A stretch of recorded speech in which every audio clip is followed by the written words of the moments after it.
Vamos agora acompanhar a doutrina da Palavra de Deus que encontramos no domingo 36 do Catecismo. Você pode acompanhar pelo boletim.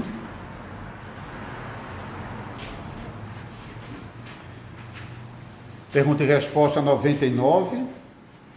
O que se exige no terceiro mandamento?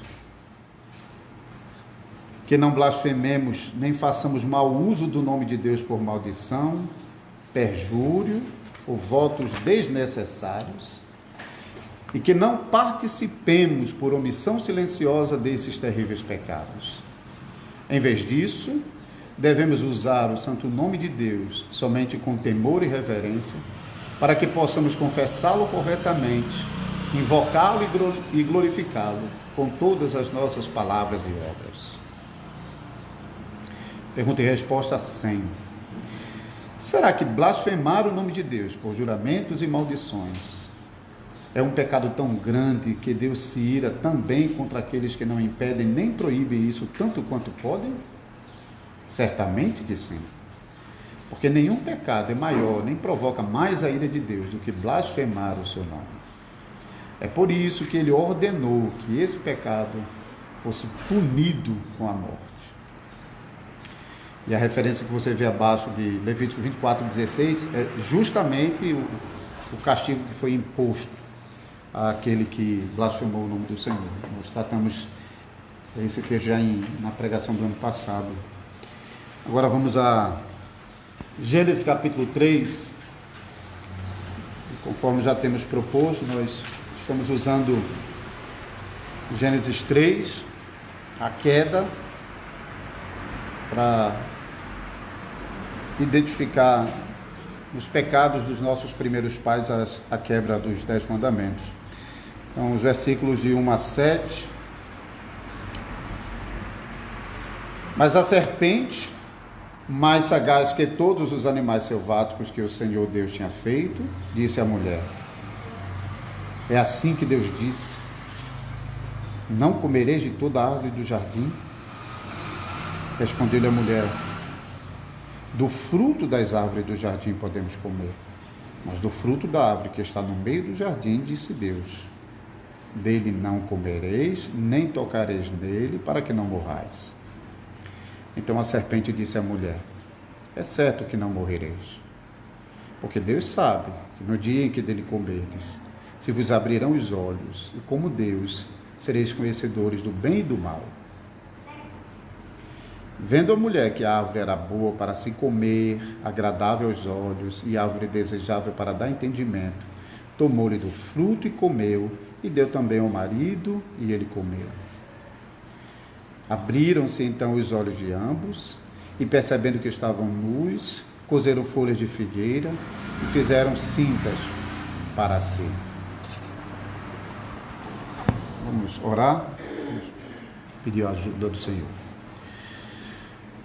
Ó Deus, essa leitura que acabamos de fazer, no livro do Gênesis, que o Senhor possa abençoá-la e fazê-la eficaz para as nossas vidas, comunicando o conhecimento necessário acerca do Senhor, mas também comunicando a nós, por meio dela, a graça do Espírito Santo, para que nós possamos viver e confessar e praticar essa verdade. Porque sem o conhecimento verdadeiro isso não é possível, e sem a graça do Teu Espírito Santo, nem mesmo o conhecimento verdadeiro nos será suficiente para colocá-lo em prática. Nós precisamos do Senhor para tudo. Por favor, Senhor, abençoa o Teu povo, que tem ouvido essa leitura bíblica, tanto aqui como aqueles que não podem estar conosco, estão acompanhando pela transmissão, e também nas demais igrejas de Jesus Cristo espalhadas em todos os lugares. Em nome de Jesus nós choramos. Amém. Amém.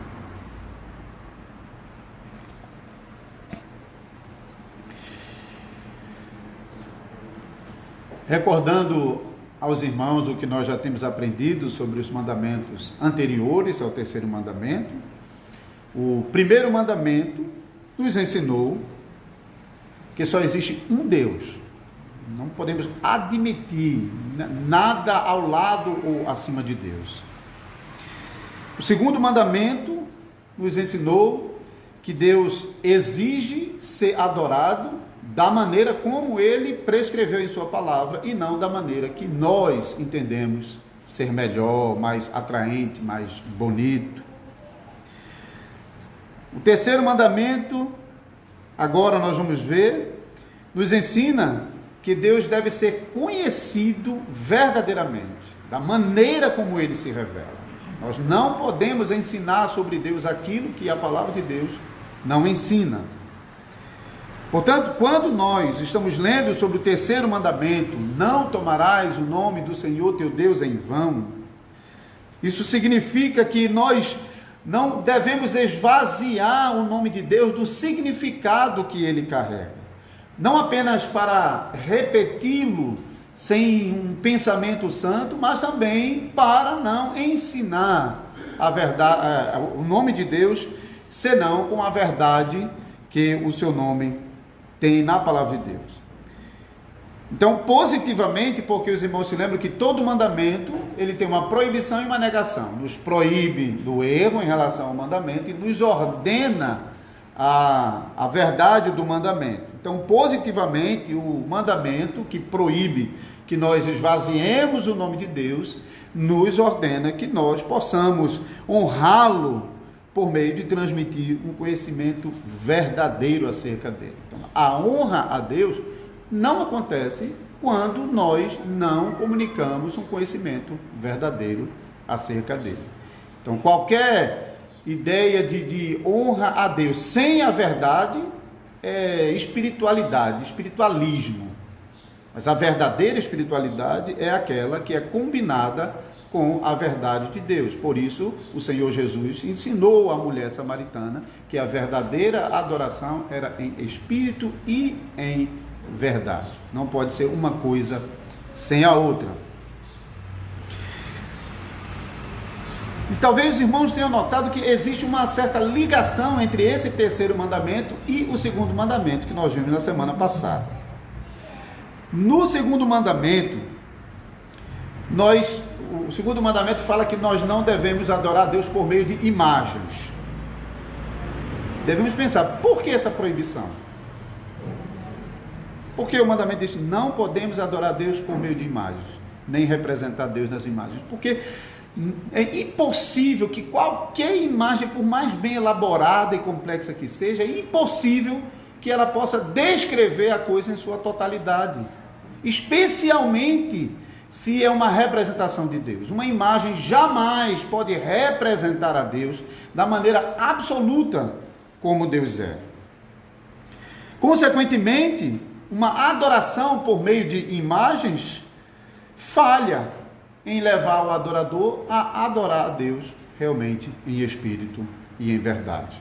Por isso, então, não devemos adorar a Deus por meio das imagens. E nesse terceiro mandamento, veremos que os nossos pais no Jardim do Éden, que haviam falhado em adorar a Deus como Ele é, também falharam em comunicar a verdade sobre Deus, como Ele é.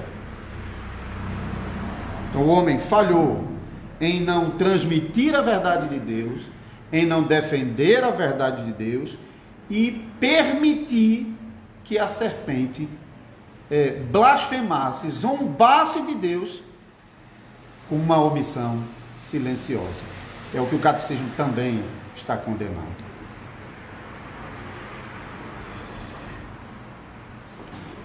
Os nossos pais falharam em comunicar um conhecimento verdadeiro acerca de Deus. Que conhecimento é esse que nós podemos obter dos 2 primeiros capítulos da Bíblia? O que os nossos pais, Adão e Eva, sabiam sobre Deus, que deveria ter mantido, ter ensinado e ter condenado a serpente quando agiu de maneira contrária. A primeira coisa que nós aprendemos é que Deus é criador de todas as coisas. Capítulo 1 de Gênesis descreve o princípio de tudo. E Deus como criador, sustentador, aquele que conduz todas as coisas segundo o seu bom propósito. Mas nós também, os nossos pais aprenderam que Deus era bom. Porque Deus não simplesmente criou todas as coisas, deixando todas as coisas à sua própria sorte, mas Ele colocou ordem na sua criação e colocou o homem como cabeça da criação, colocou o homem no melhor ambiente que ele poderia desfrutar e cercou o homem de tudo o que ele precisava para realizar um bom serviço a Deus. Não faltava nada. Nisso Deus mostrou a sua bondade. Os nossos pais também aprenderam que Deus era um ser moral, que não mistura a verdade com a mentira, o mal com o bom, com o bem. Eles aprenderam que Deus havia ordenado para eles que eles podiam comer de tudo que estava no jardim, tudo mesmo, mas não podia tomar da árvore do conhecimento do bem e do mal. Eles aprenderam que Deus fez uma distinção, existe o bem, existe o mal, as coisas não se misturam. E assim, o homem, criado à imagem e semelhança de Deus, eles aprenderam que Deus é um ser moral. Podemos falar sobre outras coisas que também podemos aprender acerca de Deus nos primeiros capítulos, mas eu quero manter essas coisas mais fundamentais. Portanto, como seres criados à imagem e semelhança de Deus, que carregava também sobre si esses mesmos atributos de Deus, ele não era criador, mas era criatura de Deus, e ele também era bom, ele também era um ser moral, um ser moralmente correto, porque não existia nada de errado no homem, na criação original, tudo foi feito bom, e às vezes até usamos a palavra perfeito, tudo foi feito perfeito. Podemos usar essa palavra, não tem problema, mas devemos entender que perfeito não significava que o homem não podia se desenvolver, porque toda a criação foi dada para o homem desenvolver. Ele foi criado bom e sem pecado, mas ainda com possibilidade de se desenvolver, inclusive com possibilidade de alcançar a vida eterna, se mantivesse obediente a Deus quanto à ordenança que Deus havia dado de não comer do jardim, da árvore do conhecimento do bem e do mal. Mas a palavra perfeito mesmo, ela significa completo. Aquilo que é completo não precisa de mais nada. Isso não era o caso do homem. O homem ainda precisava se desenvolver. Mas como um ser moral, bom, os nossos primeiros pais, Adão e Eva, deviam, então, manter esses atributos de Deus que estavam neles próprios, deviam manter isso, ensinar isso e defender isso quando fosse atacado. Mas quando nós lemos o capítulo 3 de Gênesis, nós percebemos que o homem, começando por Eva, até esboçou uma defesa dessa verdade de Deus. Quando a serpente, que era a mais sagada de todos os animais selváticos que o Senhor Deus havia feito, disse à mulher: é assim que Deus disse? Não comereis de toda a árvore do jardim? Como Eva respondeu corretamente. Ela repetiu o que Deus havia dito. Respondeu-lhe a mulher: do fruto das árvores do jardim podemos comer, mas do fruto da árvore que está no meio do jardim, disse Deus, dele não comereis, nem tocareis nele, para que não morrais. Então, a mulher respondeu corretamente, está fazendo essa defesa da verdade de Deus. Mas quando a serpente replica no versículo 4, então a serpente disse à mulher: é certo que não morrereis, porque Deus sabe que no dia que dele comerdes se vos abrirão os olhos, e como Deus sereis conhecedores do bem e do mal. Então veja a mentira aqui. Não foi essa a razão porque Deus restringiu o homem de comer da árvore do conhecimento do bem e do mal. Agora, nem a mulher, nem Adão reagem mais, mas pelo contrário, engodado, atraído pela mentira, o versículo 6, vendo a mulher que a árvore era boa para se comer, isso até podia ser, mas ele não sabia, mas se foi criado por Deus, era boa, agradável aos olhos, isso já fala um pouco sobre o princípio da cobiça, né? Que desperta o interesse. E árvore desejável para dar entendimento, aqui realmente já vai no núcleo do mandamento, que era a ordenança para não obter esse conhecimento. O homem foi privado de provar esse conhecimento, que era um conhecimento mau. Tomou do fruto, comeu, e deu também ao seu marido, e ele comeu. Nós já falamos sobre isso, que provavelmente o marido estava com ela durante todo o tempo, e foi também omisso em agir. Isso é uma possibilidade real, embora a nossa tradução não mostra isso. E o versículo 7, então, a consequência pela desobediência, que abriram-se os olhos de ambos, e percebendo que estavam nus, cozeram folha de figueira, e fizeram cintas para si.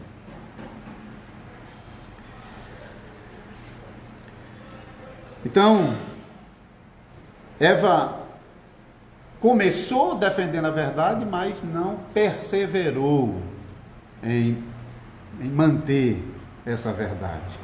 Ela deveria ter repetido à serpente que aquilo que Deus havia dito e a sua disposição de se manter naquilo que Deus havia dito. Mas ela nem fez isso, nem repreendeu a serpente. Deveria ali ter pisado a cabeça da serpente, que nós vimos também em pregações anteriores, que foi usada por Satanás. Os nossos pais falharam em permanecer defendendo e transmitindo a verdade de Deus, porque eles falharam em preservar e em ensinar essa verdade, caíram na armadilha do diabo, que é sempre assim, por mais bonita que se apresente a proposta do diabo, é sempre assim, promete o que não pode dar, oferece coisas belas, bonitas, atraentes, mas não pode dar aquilo que está prometendo. Mas os nossos pais caíram na mentira do diabo, lançaram mão do fruto da árvore do conhecimento, do bem e do mal, comeram. Mas ao invés de eles se tornarem mais poderosos, maiores, melhores, aconteceu o efeito contrário, como Deus já havia ordenado a eles. Se tornaram piores e menores, porque da sua posição exaltada sobre toda a criação, e toda a criação estava sujeita a ele, e a gente vai ver que é com muito custo que o homem consegue dominar alguma coisa, com muito custo.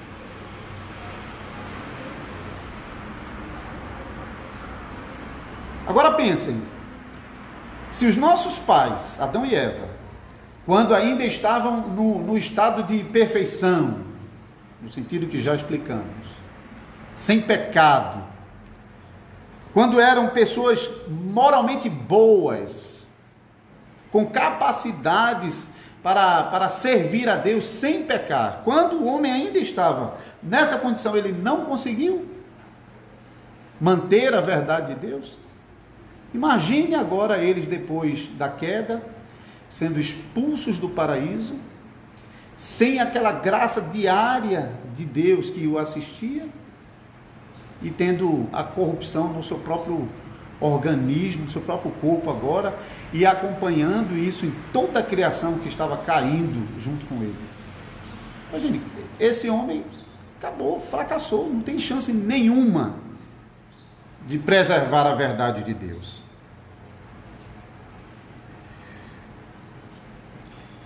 Se eles, então, antes de pecar, não tiveram condição,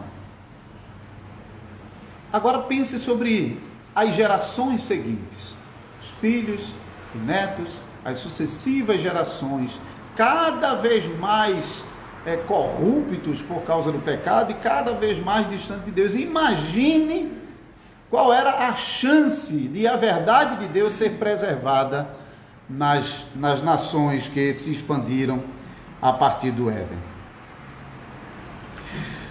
Nós não temos muito mais informações sobre os nossos pais, Adão e Eva, depois que eles saíram do paraíso. Mas no final do capítulo 4 de Gênesis e no início do capítulo 5, nós lemos que eles tiveram filhos e filhas.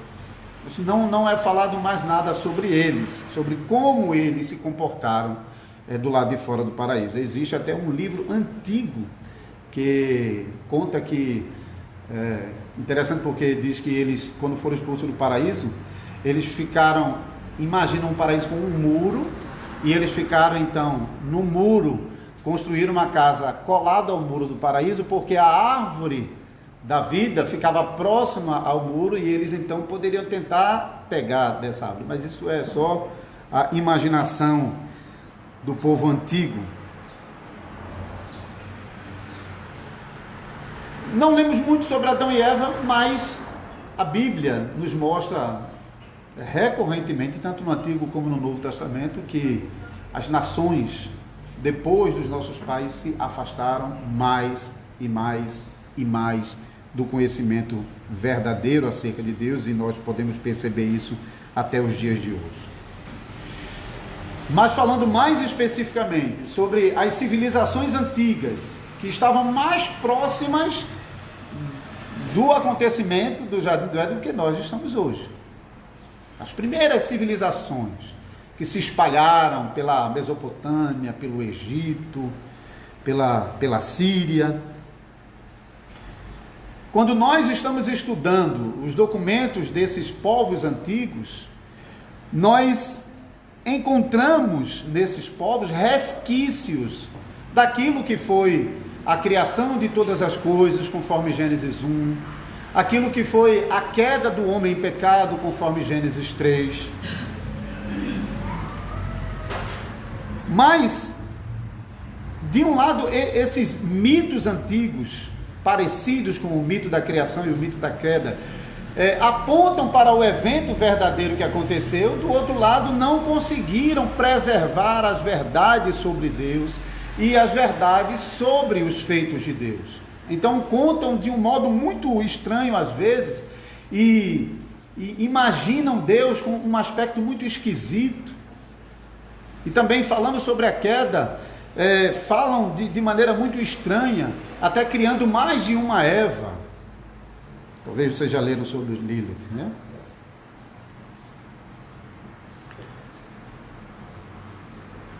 Então, olhando para o que aconteceu com o conhecimento verdadeiro de Deus nas primeiras civilizações após o Jardim do Éden, e como eles rapidamente se degeneraram nesse conhecimento sobre Deus, nós temos de concluir: o homem, depois do Éden, ele simplesmente não consegue manter a verdade de Deus. Não consegue. O homem não tem condição. Tudo que o homem fala de si acerca de Deus é mentira. Isso não são as minhas palavras. A Bíblia tem várias passagens que diz: seja todo homem mentiroso, só Deus verdadeiro. Provérbios 6, 16, 19 diz que há 6 coisas que Deus abomina e a 7ª ele odeia. A mentira está lá no meio. Em Números, Deus se revela como aquele que não é homem para que minta. Porque então o homem, tudo que o homem faz é mentir. A verdade só está com Deus. Nós veremos mais sobre esse aspecto na próxima pregação. Então, nós não temos nenhuma chance de manter a verdade de Deus, mesmo que eu receba ela intacta, pronta, protegida aqui, tudo bonitinho, chegou nas minhas mãos, eu vou estragar. O homem tem feito isso com o Evangelho. Judas diz: nós recebemos o Evangelho como uma coisa pronta, a fé que de uma vez por todas foi entregue aos santos, nós recebemos um pacotinho pronto, aqui o Evangelho, escrito. nós não conseguimos manter essa verdade. Há realmente em nós uma disposição de transformar toda a verdade de Deus em mentira. Nós precisamos de Deus. Precisamos de uma intervenção de Deus para preservar essa verdade em nós e na história e no mundo. Então, aquilo que Deus é, aquilo que Deus faz, precisamos que o próprio Deus realmente garanta que essas verdades acerca de quem Ele é e acerca do que Ele faz, essas verdades sejam preservadas ao longo das eras. Precisamos da intervenção de Deus para que essa verdade seja preservada e chegue até nós, como chegou. Porque se Deus não tivesse intervido, não tinha chegado até nós. Se tivesse deixado aos cuidados do homem, essa verdade não teria chegado até nós. Deus preservou a verdade, transmitiu essa verdade nas gerações, apesar dos vasos quebrados que nós somos. Milagrosamente, misteriosamente, Deus preservou intacta essa verdade. E temos de reconhecer ainda que mesmo recebendo essa verdade intacta, nós ainda precisamos da intervenção de Deus em nosso coração para que essa verdade não seja corrompida quando chegar ao nosso coração. Do começo ao fim desse processo. A gente precisa da intervenção de Deus. Sem a intervenção de Deus, nós estamos perdidos. Só mesmo a graça de Deus para preservar esse conhecimento ao longo das eras. E Ele fez isso. Depois que os nossos pais caíram em pecado, seus filhos aprenderam provavelmente a verdade sobre Deus. Mas a verdade não ficou em todos eles. Nós sabemos que Deus preservou a verdade em Sete. E depois do dilúvio, sabemos que Deus preservou essa verdade em Sem, filho de Noé. E sabemos que Deus restaurou essa verdade por meio de Abraão, o descendente de Sem. E também vimos como Deus, no devido tempo, chamou Moisés e guiou Moisés para que Moisés pudesse registrar no livro do Gênesis todas essas verdades que estavam espalhadas entre as nações. Porque se Deus nisso não tivesse trabalhado para guiar os autores bíblicos, para que falassem e escrevessem somente a verdade, seria verdadeira aquela acusação que geralmente se tem contra nós, de que a tradição judaico-cristã nada mais é do que a versão de Moisés acerca daquilo que os povos antigos já diziam. Então, considerando que os mitos são mais antigos do que Moisés, a palavra de Deus é acusada de ser meramente uma réplica daquilo que já estava nas nações, adaptada ao contexto de Israel. Veja como as coisas são colocadas. Mas nós cremos e confessamos que Deus preservou esta verdade ao longo das eras e na sua providência essa verdade foi protegida, preservada e chegou até nós. Então foi somente pela graça de Deus que essa verdade não foi completamente corrompida quando foi entregue a nós. Nós podemos perceber de maneira clara essa providência de Deus na preservação da verdade em Jesus Cristo. Nós sabemos que Jesus estava desde o princípio da criação. Não lemos claramente como Jesus foi atuante na preservação da verdade durante as primeiras civilizações. Mas a partir daquilo que o apóstolo Pedro diz em 1 Pedro, capítulo 1, versículo 10 e 11, nós podemos compreender o que vinha acontecendo ao longo das eras. O apóstolo Pedro, falando sobre a salvação que vinha sendo anunciada desde Gênesis 3,15, Ele diz, versículo 10, capítulo 1, 1 Pedro: foi a respeito dessa salvação que os profetas indagaram e inquiriram, os quais profetizaram acerca da graça a vós outros destinada, investigando atentamente qual era a ocasião ou quais as circunstâncias oportunas indicadas pelo Espírito de Cristo que estava nele, que neles estava, ao dar testemunho, de antemão testemunho sobre os sofrimentos referentes a Cristo e sobre as glórias que o seguiriam. Então, daqui nós compreendemos que já desde o Antigo Testamento era o Espírito de Cristo que estava atuando nos profetas especificamente, mas não apenas nos profetas, mas também naqueles que foram antes deles profetas, do qual Enoque, por exemplo, é mencionado como um e citado no livro de Judas, e por meio então da intervenção divina, essa verdade foi sendo protegida, preservada. Jesus é, portanto, aquele profeta maior do que Moisés, profetizado em Deuteronômio capítulo 18 e confirmado por Estevão no capítulo 7 de Atos, quando Estevão estava sendo apedrejado. Ele apontou para Jesus como aquele profeta prometido maior do que Moisés, porque Moisés, apesar de ser profeta e de revelar a verdade de Deus, Moisés era completamente dependente de Deus. Ele mesmo não tinha condição nenhuma de preservar a verdade. Mas Cristo Jesus é o profeta enviado da parte de Deus que ensina completamente a verdade de Deus para nós. João 14:9 diz isso. E Jesus, por meio do seu Espírito Santo, ele continua nos ensinando essa verdade para nos proteger de que, tendo recebido essa verdade intacta, ela se corrompa quando chega ao nosso coração. Por meio do Espírito Santo, Deus continua a tarefa de preservar a verdade de Deus em nós.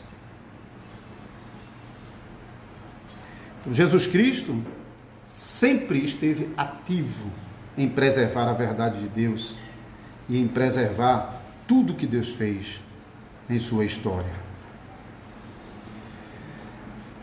Mais tarde, o apóstolo Paulo também confirmou essa providência de Deus na preservação da verdade sobre a verdade de Deus que havia sido comunicada desde o Antigo Testamento, ao mostrar que toda a palavra de Deus se referindo ao texto, ele diz que é inspirada por Deus, não é produção do homem. Isso aqui não foi invenção de autores. Foi um processo muito misterioso, mas foi um processo conduzido pelo Espírito, de tal maneira que, mesmo respeitando as características de cada autor, mesmo considerando até limitações de alguns autores sagrados, o fato de que a mente por trás de todos eles, independente da época, do local que eles estavam, independentemente de todas essas contingências, a mente por trás era uma só. E porque a mente era uma só, todos, de diferentes maneiras, estavam comunicando as mesmas verdades acerca de Deus e de sua obra. Por isso, irmãos e irmãs, damos graças a Deus por sua providência em nos preservar a verdade sobre Ele, em sua providência, em preservar o conhecimento verdadeiro acerca da sua obra na criação e da sua obra na recriação,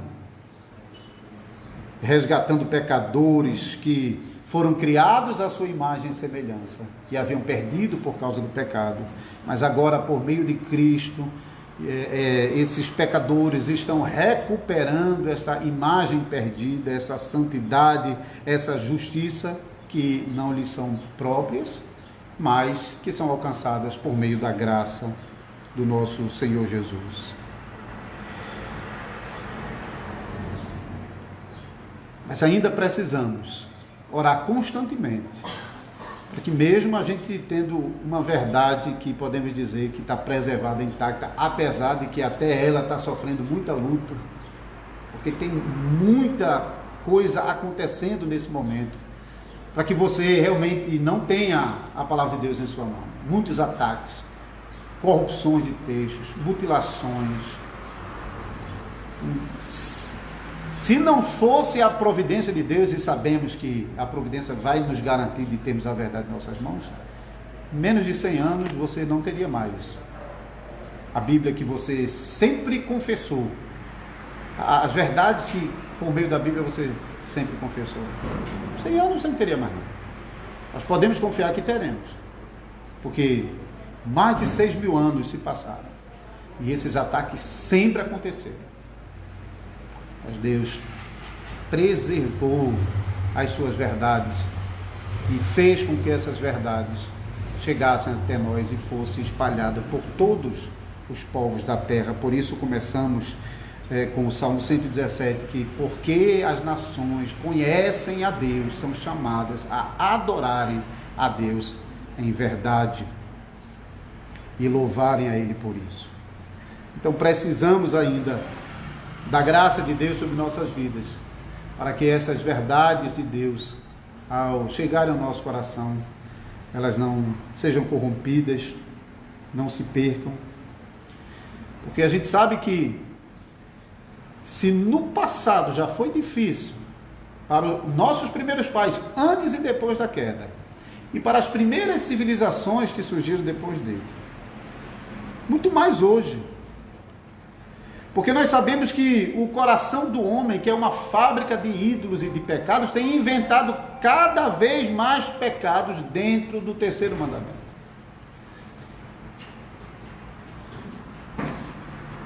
Para dar um exemplo nesse desenvolvimento do homem no pecado, falando somente dentro do terceiro mandamento, os nossos primeiros pais, Adão e Eva, quebraram o terceiro mandamento. Porque eles não preservaram o verdadeiro conhecimento sobre Deus. Eles não protegeram e não defenderam isso quando a serpente afrontou a Deus com suas mentiras, acusando Deus de mentiroso. Não é por isso que Deus não quer que você coma. É porque Ele não quer que você seja igual a Ele. Ele é mentiroso. Apesar da afronta, da injúria da serpente, os nossos pais não repetiram o mesmo pecado. Eles quebraram o terceiro mandamento, sim, porque eles não preservaram a verdade, mas eles não chegaram ao ponto de afrontar a Deus com injúrias. Mas o povo de Israel, mais lá para frente, eles provaram isso dentro da própria nação pactual. Em Levítico 24, o texto que está relacionado no catecismo, o filho de uma mulher israelita, mais de um homem egípcio, de um casamento misto, esse menino discutindo com um outro filho de israelita, ele realmente espragueja a Deus, ele diz palavras de ofensa, ele blasfema, e Moisés não sabia o que fazer. Então eles recorrem a Deus, e então ali surge a lei contra a blasfêmia, a lei contra os insultos e as injúrias. Foram a partir daquele momento punidos com a morte. Por isso o catecismo está dizendo: será que permitir essas coisas é um pecado tão grave assim que Deus pune com a morte? Sim. A omissão silenciosa a esses pecados ofensivos realmente nos coloca numa situação muito difícil. E esses pecados que se multiplicaram a partir da não comunicação e da não preservação e defesa da verdade de Deus, se multiplicou, e inclusive o nosso Código Penal reconhece os crimes dentro da tipificação de crime contra a honra, calúnia, difamação, injúrias.